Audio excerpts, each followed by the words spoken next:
Lecture dédiée à la boîte à livres du Bienvenu, angle rue Mériel, avenue de la Résistance, métro Croix de Chavaux, à Montreuil, boîte à livres dans laquelle ce roman retournera après cet enregistrement.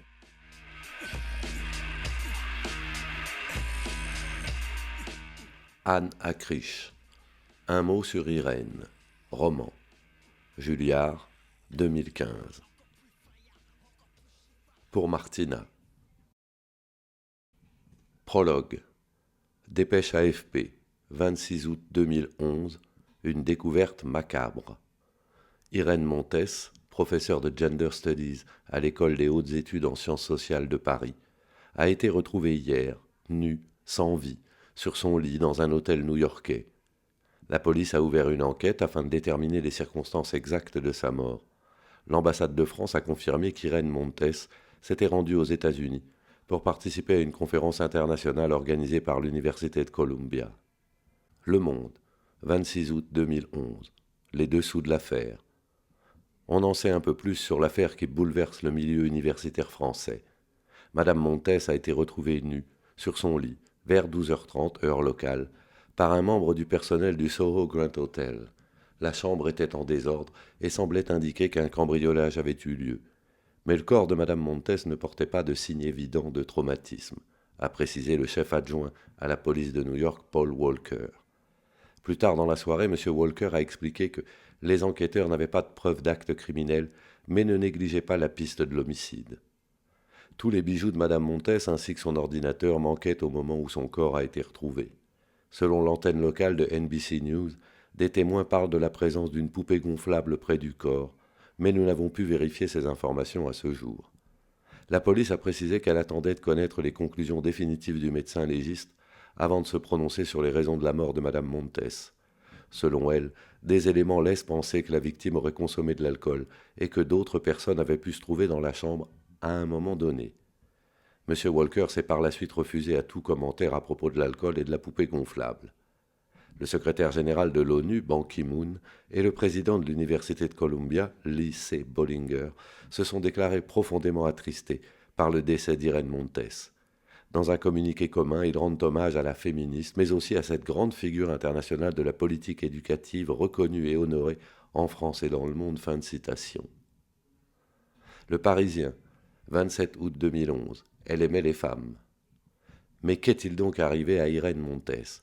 Pourquoi rien ne filtre-t-il sur les circonstances de sa mort? She was really into women, titre le Daily Mail, insinuant que son homosexualité serait au cœur du mystère. Après l'affaire du Sofitel, nous voici face à ce que les médias américains ont surnommé l'affaire du Soho Grand Hotel, pointant du doigt le goût prononcé des membres de l'establishment français pour le scandale. Une histoire qui éveille chaque jour davantage les soupçons et qui est suivie de près des deux côtés de l'Atlantique. Parmi les dernières révélations, nous apprenons que l'époux de la victime, Léon Gary, professeur de littérature française à la Sorbonne, aurait été aperçu dans les couloirs de Columbia lors du dîner inaugural de la conférence. Une source proche de la victime indique que Léon Gary était au courant de l'homosexualité de sa femme bien avant leur mariage. Métro.fr, 28 août 2011. Un parfum de scandale. Alors qu'on ignore toujours les circonstances de la mort d'Irène Montes, le vent de scandale n'en finit plus de souffler sur cette affaire. Twiz, un site internet américain, a relayé les propos d'un commandant de la police new-yorkaise indiquant qu'Irène Montes serait décédée à la suite d'un acte sexuel qui aurait mal tourné. Il confirme la découverte d'une poupée gonflable réaliste en silicone de type Sexy Dolly, présentant 3 orifices gisant aux côtés de la victime lors de la découverte de son corps. Je suis souvent confronté à ces cas de figure et je peux vous le dire, c'était un jeu sexuel, a déclaré en off à la presse Owen Baldwin de la police new-yorkaise. Il a par la suite nié avoir tenu ses propos. Les proches des victimes se disent choqués et restent persuadés que les causes de la mort sont naturelles. On livre l'honneur de cette femme aux chiens, a commenté une collègue d'Irène Montes, tandis que plusieurs sources en France insistent sur l'homosexualité assumée de cette enseignante mondialement reconnue. Libération, 30 août 2011. L'enquête se poursuit. Alors que la piste criminelle n'a toujours pas été confirmée par les services de police, l'enquête et les spéculations se poursuivent dans l'affaire du Soho Grand Hotel. Nous avons pratiqué une autopsie aujourd'hui, mais elle n'est pas concluante et nous devons faire d'autres tests toxicologiques et de tissus, a précisé Hélène Martinez, porte-parole des services du médecin légiste de New York. L'enquête se poursuit, a pour sa part déclaré un porte-parole de la police de New York, en attendant le rapport de la prochaine autopsie, qui pourra enfin lever le voile sur cette affaire.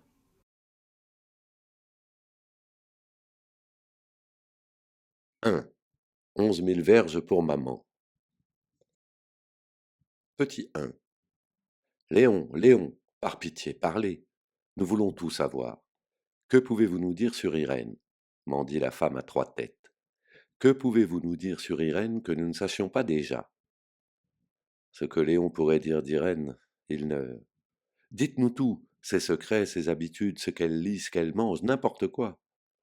Sait pas, ne se souvient de rien. Il y a bien des choses que vous seul pourriez nous révéler. Allons, ne faites pas l'énigmatique, un mot. Non, rien. À moins qu'elle... Que pouvez-vous nous dire sur Irène psalmodie une nouvelle fois la femme à trois têtes. Elle rentrait tard hier. L'assistance est hilar. Chéri, mon chéri, tu me feras mourir de rire. Ça, c'est Irène qui se tape sur la cuisse, rit plus belle, enroule ses doigts dans les siens, le regarde avec tendresse. Elle est bien bonne celle-là. Première mort par le rire qu'il aurait causé. Première mort tout court. Première d'une longue série qui finirait par la sienne, en grande pompe, sans faute. Tombée pour le rire. Assez. Qui sont ces femmes et que me veulent-elles? Il n'avait pourtant rien demandé. À personne. C'est Irène qui était venue fourrer son nez dans ses affaires alors qu'il atteignait à peine son rythme de croisière. Papier, crayon, à la ligne, alinéa, nouveau chapitre, nouvelle page, crayon noir, crayon rouge, alinéa. C'est elle qui était venue lui demander, le supplier plutôt de la suivre. Je t'ai cherché partout. Les filles du Harper's Bazaar sont là. Elles veulent t'interroger. Je t'en prie, rejoins-nous sur la terrasse. Alors la fin du film. Il n'avait plus qu'à plier bagage et suivre la patronne. C'est vrai qu'il avait tenté un Je t'ai attendu toute la nuit, où étais-tu? Mais elle ne l'avait pas laissé finir. Viens, chérie, je suis épuisé, finissons-en. Rien à faire. Et voilà comment elle l'avait arraché à son devoir. Je vous présente Léon Gary, mon mari depuis 20 ans. Une muraille de femmes installée sur sa terrasse, trois intervieweuses avachies sur son canapé buvant son whisky, une femme à trois têtes qu'il fixe de son regard torve, entre deux bouffées de cigarettes à la menthe, gribouille des notes, enregistre les bruits alentour, prend des photographies, l'incite à s'asseoir, l'interroge, le met au supplice tabac menthe, une femme à trois têtes qui reçoit les encouragements d'Irène. Il faut savoir que Léon travaille énormément. Oui, Léon travaille même plus que moi, reprend Irène, pour excuser le silence de son mari. Comment vous êtes-vous rencontrés? Oh, vous ne connaissez pas la légende? Vous allez voir un vrai conte de fées. Après mes études de philosophie à Nanterre, commence Irène, tandis que Léon enrage d'avoir à entendre une fois encore l'histoire revue et corrigée de son mariage, j'ai décidé de passer ma thèse en littérature, et je me suis dirigé vers la Sorbonne.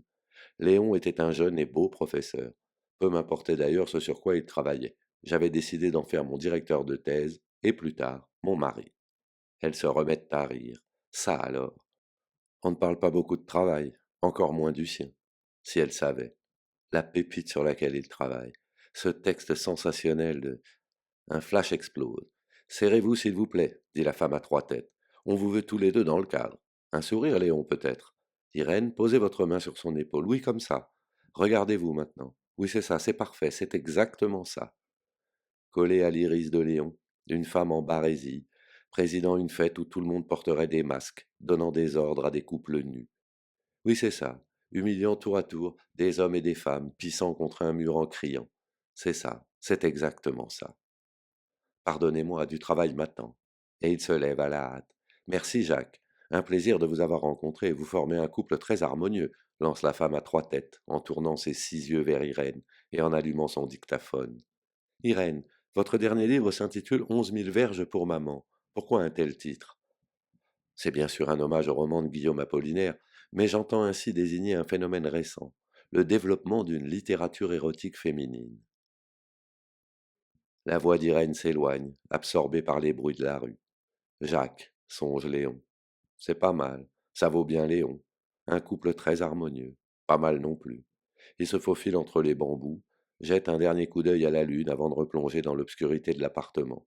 Harmonie des sphères, distance entre les planètes réparties selon des proportions musicales, gravité du son émis par la lune, Intermède musical, sicilienne, op 78 pour violoncelle et piano de Gabriel Fauré. Rien de mieux pour se déplacer en crabe jusqu'à la cuisine et se servir un fond de château Bechevel 1998. Bouteille vide alignée dans la cuisine, modus operandi d'Irène pour préparer la sortie de son livre. Célébration annuelle organisée au 24 rue Bonaparte, Paris 6e, au printemps et à la Belle Étoile, pour accompagner son dernier né. Des entretiens, dîners, interviews en rafale. Chaque année le même cirque, un livre par an, depuis 15 ans. Toujours le même plan d'attaque. Une réception par-ci, une gâterie par-là. Huiler quelques rouages stratégiques. Se farcir les universitaires pauvres venus se restaurer pour l'année entière. Ne même pas connaître leur nom, ni celui des doyens, des journalistes, des collègues, des éditeurs, des conquêtes, anciennes et à venir, qui se pointent à intervalles réguliers à Bonaparte, surnom connu de tous, pour désigner la demeure d'Irène Montes. Pendant tout le mois de mai, pauvre Léon, il tient son rôle et finit les bouteilles. 11 000 verges pour maman. Irène est hilarante. 11 000 verges pour maman. Un vrai bout en train, ma femme. Quel titre racoleur. Le livre n'est même pas encore sorti qu'il sait déjà qu'il le méprisera, qu'il crèvera de jalousie, oui. La discipline de sa femme, les gender studies, restait pour Léon Gary un beau mystère qu'il associait au secret d'Irène. Je suis professeur de littérature, moi. Oui, madame, vous m'avez bien entendu, de littérature. Pas moyen de lui faire lire les ouvrages de référence qu'elle lui avait confiés au fil des années. Des livres enfermés dans une malle sous son lit. Queer Zone, Bodies That Matter, L'ennemi principal, masculin-féminin, penser la différence. Et Monique Wittig avec ses guerrières, son corps lesbien et sa pensée straight. Tandis qu'il fantasme des Amazones, lance pointée sur lui, à l'assaut de son corps et de son âme, s'imaginant en ennemi, le grand ennemi ployant sous la menace, nu et chancelant, perdu dans des ailleurs très lointains. Ses pas lui font faire demi-tour, le mènent de la cuisine à la terrasse. La tête collée à la baie vitrée, il observe Irène se rapprocher dangereusement de l'une des femmes, tandis que les deux autres sirotent leur verre et réunissent leurs affaires. Il tend l'oreille, se concentre, saisit au vol. Il est beau. Tu ne m'avais pas dit à quel point il était beau, Irène, petite cachotière. Bien sûr qu'il est beau. Qu'est-ce que tu crois? C'est mon mari. Oui, alors ça, il faudra que tu m'expliques un jour. Rien à expliquer, c'est mon mari, c'est tout, c'est Léon. Léon est secoué d'un hoquet. Il se rapproche un peu plus, une autre tête intervient dans la conversation. Le portrait sortira dans l'édition du mois de juillet. En même temps que mon livre, je trépigne. C'est toujours un tel plaisir de vous voir. Il faut que nous allions boire un verre à l'occasion. Absolument. Qu'avez-vous fait à vos cheveux? Un bain d'algues. Ils sont si brillants. Irène, je... Léon pousse la baie vitrée, il s'immisce, se place, entre. Irène. Ah, chérie, je te cherchais, dit-elle, interrompant l'attaque. Mensonge, gros comme ma tête. La preuve, elle retire aussitôt sa main de la nuque de la femme qu'elle te congédie comme personne. Merci, Samantha, je vous appelle, sans faute. Vous êtes formidable. Elle n'a plus nulle part où aller, celle-là, pense Léon en voyant les trois bonnes femmes ranger leurs bardas et prendre le chemin du retour. La porte d'entrée se ferme. Il coince Irène entre un géranium et un hortensia. Elle va répondre de ses actes, absence, fourberie. Formidable. Assaut lancé. Où étais-tu hier? Je suis venu te voir et rien, rien ni personne. Il faiblit. Avec des amis, plus deux collègues de l'université du Massachusetts, Eileen Thomas et Rose Byrne. Tu peux vérifier si tu veux. Il pense aux amis. Marie-Hélène Tessier, Université Lille 3, et Esther Ceylan, Université René Descartes, deux grenades prêtes à déclencher leur dispositif sournois. Groupe d'ennemis en milieu clos. Où êtes-vous allé? Ne désarçonne pas. Chez Lip, toujours sans un regard pour lui. Et après, suspendu. Nous sommes allés boire un verre. Elles veulent m'inviter cet été pour une conférence. Je ne sais pas si je trouverai le temps. En tortille. Toute la nuit. Bis repetita placent. Je voulais simplement leur offrir les épreuves de mon livre avant la sortie officielle. Battre en retraite. Et aujourd'hui, où étais-tu? Une journée entière sans nouvelles. Pas maintenant, je t'en conjure, je suis épuisé. Cessez le feu. Oui, oui, il se résigne. Je dois dormir. Judith vient à l'aube. Judith. Une étudiante, baille-t-elle, très belle, tu verras. Je n'en doute pas. Je voudrais simplement qu'on me tienne au courant, un peu plus. Que tu me dises quand une inconnue vient chez moi. Et toi? Interrompt-elle. Tu avances sur ton mystérieux texte? Irène.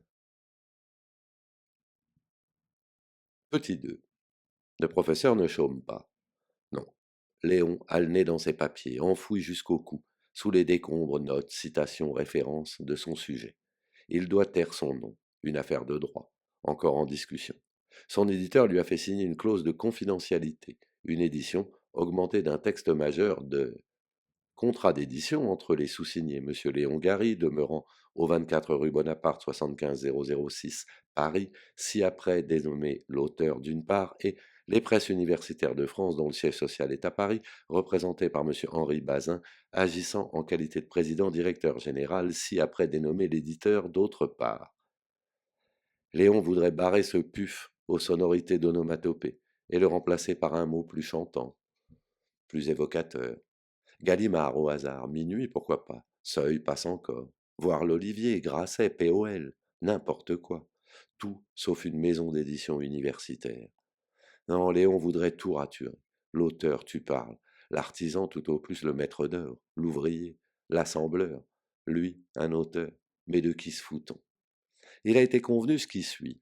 Le présent contrat a pour objet la commande par l'éditeur à l'auteur d'un texte original et la cession des droits de l'auteur à l'éditeur en cas de levée par celui-ci de l'option en vue de l'édition.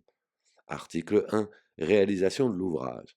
En cas d'obtention des droits et de la mise en place d'une coédition avec l'IMEC, l'auteur recevra, pour la rédaction de ce texte original, la somme de 10 000 euros bruts.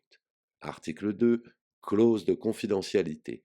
Léon Gary s'engage à respecter une clause de confidentialité concernant le texte confié par les presses universitaires de France de.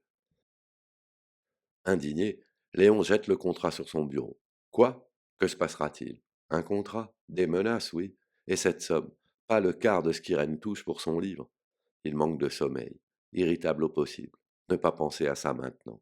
Faire le travail demandé, rendre à temps son ébauche d'introduction à Henri, son éditeur, son ami. Se la fermer. Motus et bouche cousue. Pas un mot à quiconque, pas un mot à Irène.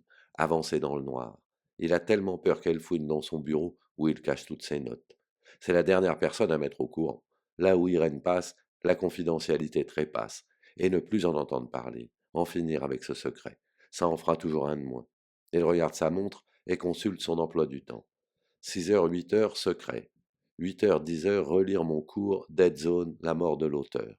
10h, 12h, Sorbonne, amphithéâtre Champollion, cours Master 1. 12h15, rendez-vous à l'UFR de littérature avec Raymond Chanoin, présidence de l'université, il pense encore pouvoir m'entuber. Déjeuner avec Irène, bientôt sur le départ, bon vent. 15h, suivi d'un mot illisible. 17h à la nuit, lecture. Il se lève et se traîne jusqu'à la terrasse. Entre le café, le pain et les journaux, trône un bout de papier dont Léon s'empare. Sud Info, 13 mai 2011. Un étudiant perd un testicule lors d'un baptême. Une épreuve d'initiation a mal tourné pour Tyler Lawrence, qui rêvait d'intégrer la fraternité Gamma Phi Gamma de son université à Wilmington, Ohio. Avec 2 compères, il s'est présenté dans la maison de la fraternité, surnommée la Gobler House.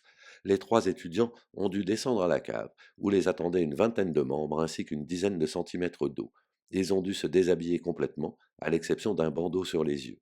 Ensuite, on leur a appliqué une substance à la fois glacée et brûlante sur les seins, le scrotum et d'autres parties sensibles du corps. Puis on leur a mis du fromage dans la bouche et ils ont dû simuler des rapports sexuels avec une boule. Les 3 initiés ont alors été frappés avec des serviettes et des chemises nouées au bout. C'est là que Tyler a été frappé au testicule.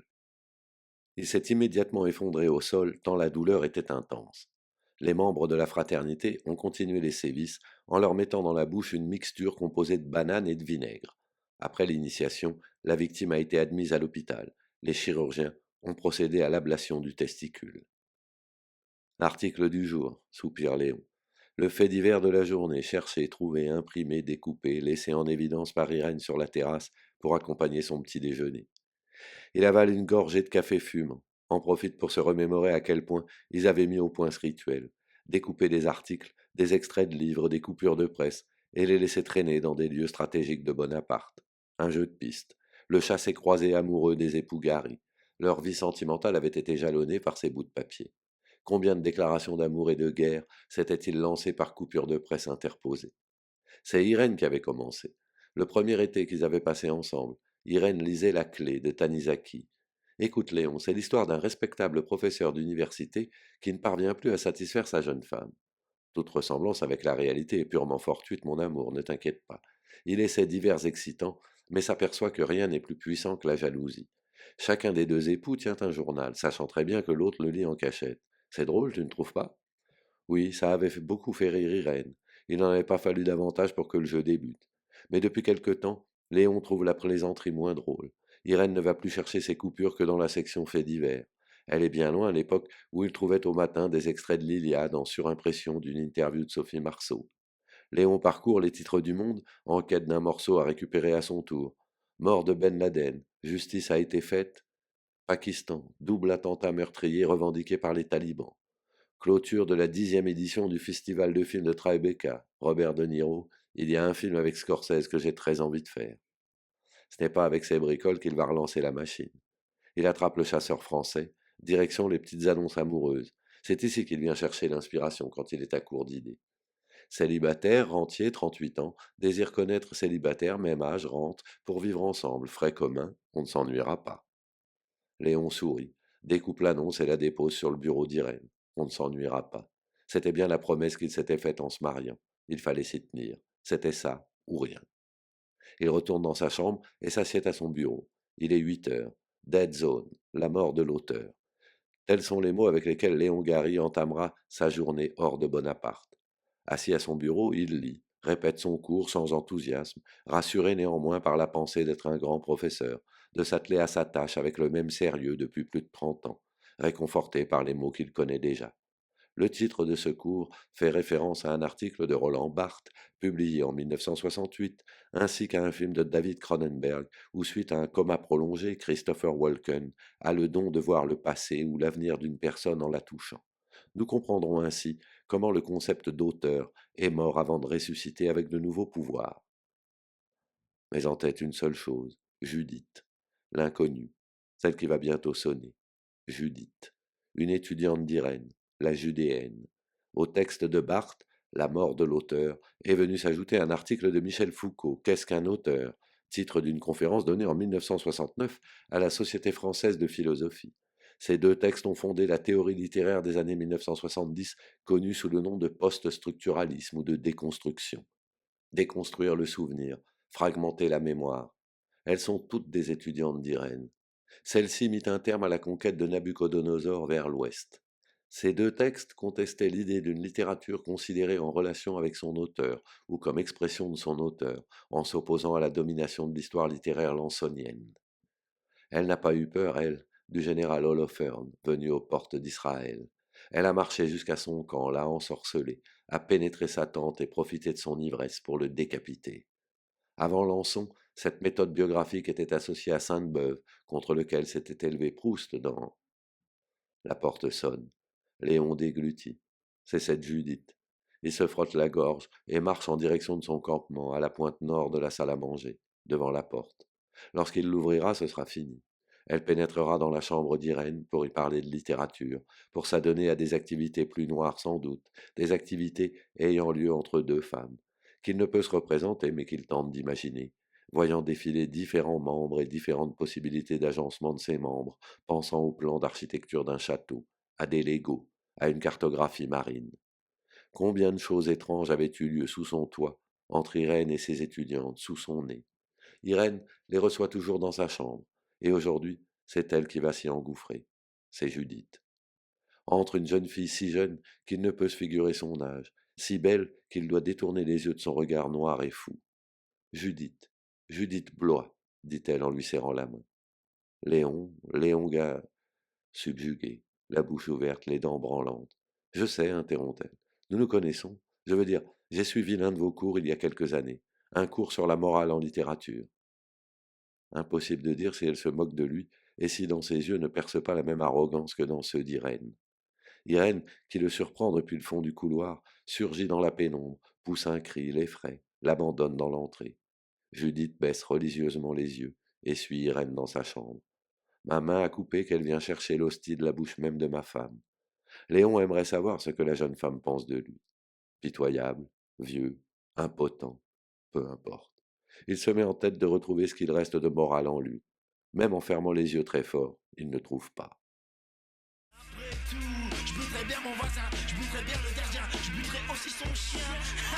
Je flirte avec le meurtre.